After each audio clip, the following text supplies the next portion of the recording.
Bonjour, dans le chapitre 16 que nous allons voir aujourd'hui, chapitre 16 de Shmuel Beth, nous continuons à étudier la fuite de David devant Absalom, la fuite de David de Jérusalem.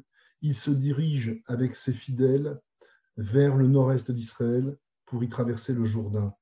Et alors qu'il est encore à Har-Hazétim et qu'il surplombe de la vue où il est, la ville de Jérusalem, qu'il doit quitter, son cœur est déchiré devant cette traîtrise ultime de son propre fils Absalom, eh bien, le texte nous raconte qu'un personnage que nous avions vu au chapitre 8 lui apparaît, il le rencontre, c'est Tsiva, le serviteur de Méphibosheth, Méphibosheth, le fils de Yehonatan, et donc le petit-fils du roi Shaoul.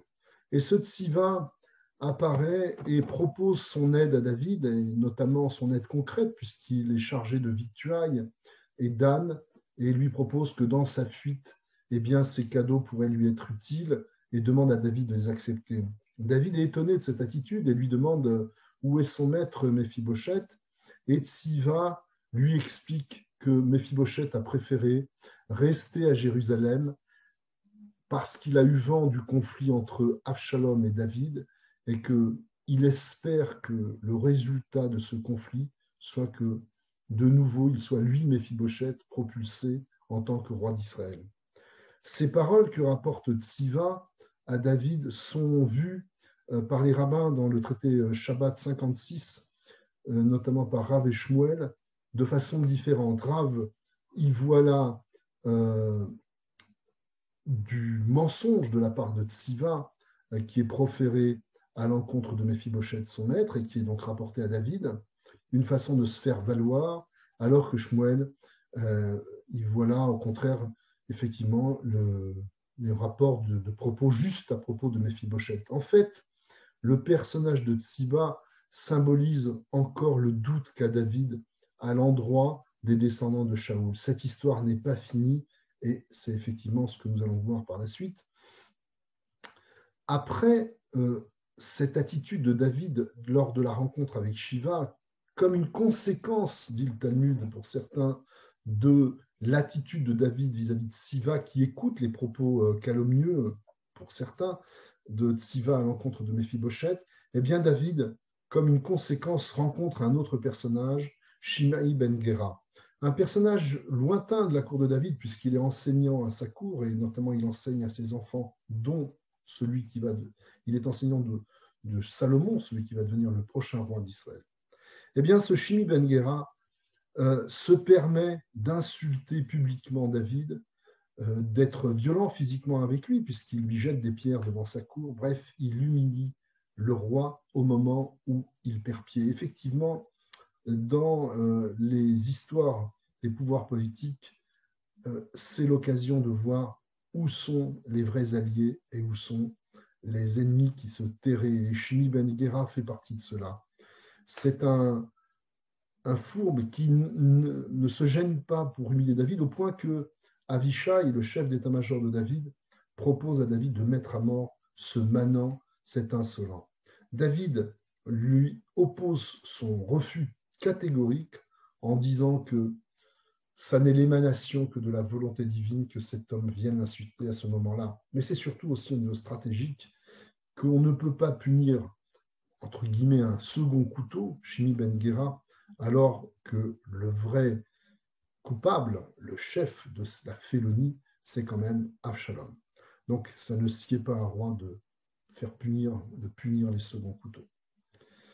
Toujours dans ce chapitre 16, le projecteur se déplace à Jérusalem, où là nous retrouvons Absalom et sa cour.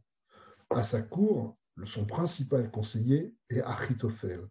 Achitophel, nous le savons, c'était l'un des premiers, des principaux, si ce n'est le principal conseiller du roi David, et Absalom l'a pris dans son camp et Achitophel s'est empressé de le suivre. Et c'est en réalité lui qui trame toute la révolte que mène Absalom contre le roi David.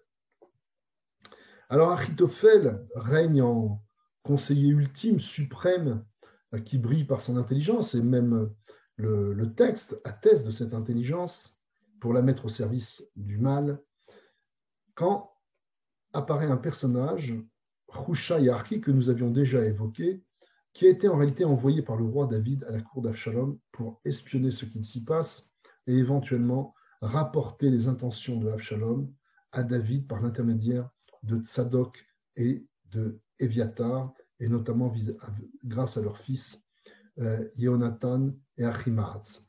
Eh bien, avant de pouvoir rapporter quoi que ce soit, Hushai Yaerki doit lui aussi inspirer la confiance à Avshalom. Avshalom l'interroge, comment, à toi qui étais si proche de David, es-tu avec moi aujourd'hui? Eh bien, lui dit Hushai Yaerki, tu sais, j'étais du côté du pouvoir politique, pas du côté de David. Je n'avais aucun intitulé personnel à son égard.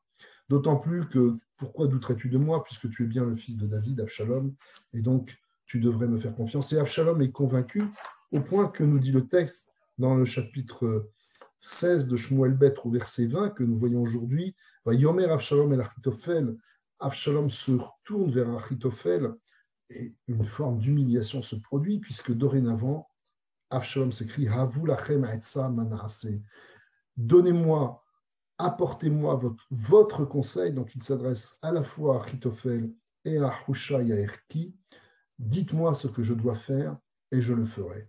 Et là, au verset 21, immédiatement, Achitophel que de répondre, va yomer Achitophel de l'Avshalom, donc il reprend les prérogatives du conseil pour ne pas se laisser déborder par Hushai Yaerki.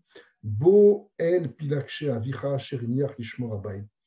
Eh bien, va et prends les concubines du roi David, de ton père, qu'il a laissées à la cour en prenant la fuite. Ça sera ainsi une marque suprême de ta domination sur Jérusalem, sur le peuple d'Israël, et tout le monde sera forcé, verra dans cet acte-là, sera forcé de te faire allégeance.